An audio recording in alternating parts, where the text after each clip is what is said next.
In your experience, where are the vast majority of people getting it wrong? When they say that they're fine, usually what they'll do is they'll just chalk it up to a consequence of aging or a Yeah. consequence of their environment or their Yeah. stress or their spouse or their kids or Mhm. their career.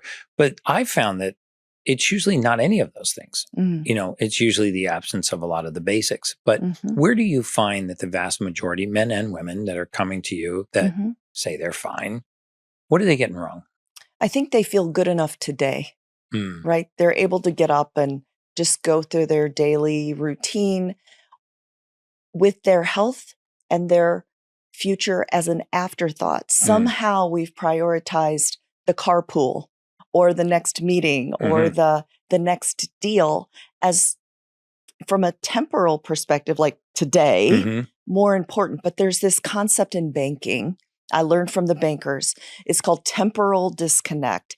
And in the banking and finance world, it means that on average, they can't get anybody to save $10 for their future, right? Right. Well, from a health perspective, if we're feeling fine today, it's good enough today, we can't bank the health Mm, for the future. So what I try to do is help people identify what it's going to take to feel amazing today, yeah. not just fine. I want you to feel vibrant today Mhm. because that, my friend, is addictive. That is what people will come back to, not some remote promise of 150 years, which we'll Right. probably get to based on science and all the things we're learning. But if I can make you feel optimized today, that is why you'll come back. That's amazing. And where do you start with them? I mean, do you do because I think this whole term lifestyle medicine Yeah. is a term that I've really fallen in love with because Mhm.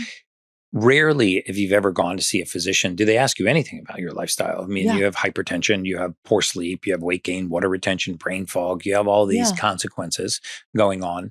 And no one ever says, well, How are you let's, sleeping? yeah, how are Yeah. you sleeping? Or what are you eating on a daily day? Yeah. Walk me through your day. Are you moving other than to just get in the car and take the Right. kids to school? Or to get between your home and your office. Yeah. And so where do you start with them? How does that assessment look for you? In my own practice, whether honestly I have separated out my time, whether it's my orthopedic practice, and I'll give you an example, or whether it's my midlife menopause or my precision longevity Mhm. practice, we always assess where you are now. So I'll give you an orthopedic example of taking care of the whole person. And Mhm. we can go into why many doctors can't do the whole person approach if you want to. And it Mhm. doesn't have to be do with our desire. It frankly has to do with time, Mhm.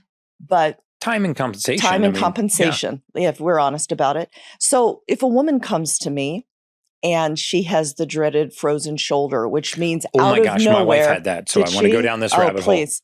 Awful.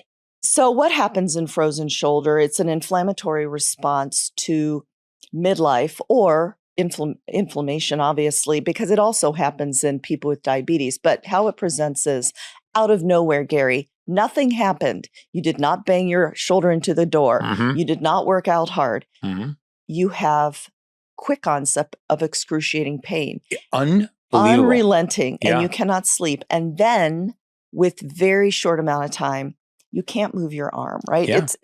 It's this motion people come It's in with. exactly what happened to my wife. I mean, Exactly. exactly what happened In to a quick Sage. amount of time. Mhm. So when a person comes into my orthopedic clinic and I know I read, 46-year-old woman, shoulder pain, almost Menopause. without pause, I know what's going on. So I'll go in the room and I'll say, how can I help you today? But I do not focus on the shoulder first. Mm. We talk about the fact that she's 47 or 46 and how are you sleeping and what else are you feeling? And because I am interested in helping her identify that she's in this critical time period of her life when her ovaries are stopping their production of Mhm. estrogen and things are changing. If I were to do the typical thing, which is just say, oh, your shoulder's not moving. You've obviously got a frozen shoulder. Yeah. Let me give you an injection, send you to therapy, blah, blah, blah. Yeah. I miss the whole picture and I'm not taking care of the whole person. Mhm. And so for me, my style of orthopedic surgery is taking care of the whole person. So we're talking about how the fact they're not sleeping. they're anxious. They've never been anxious, Right. but all of a sudden they feel different. And within 5 minutes, Gary, of starting a whole person approach to the frozen shoulder, these women are crying in my Yeah. office. And it's not because I'm the meanest doctor they've ever seen. It's because finally, they feel heard and Yeah. seen. And it's so hard. And almost to a woman, Gary, and men say this to me too, because I take care of both men and women, but people will say to me, but you know what? I have a very high pain tolerance. Mm-hmm. Because there seems to be some badge of honor that is handed out on they say, I have a very high pain tolerance and I thought I could do this. I didn't want to come. But the reality is people wait and suffer when we could have intervened really early. And so I think that's why coming in with a frozen shoulder, treating someone like a whole person and not a body part, they are quickly telling me about how they really feel. And crying sometimes. Yeah. No, that was my wife. I feel like that is the way people deserve to be treated, as not a sum of body parts, whether it's your liver or your pancreas or your heart or your shoulder.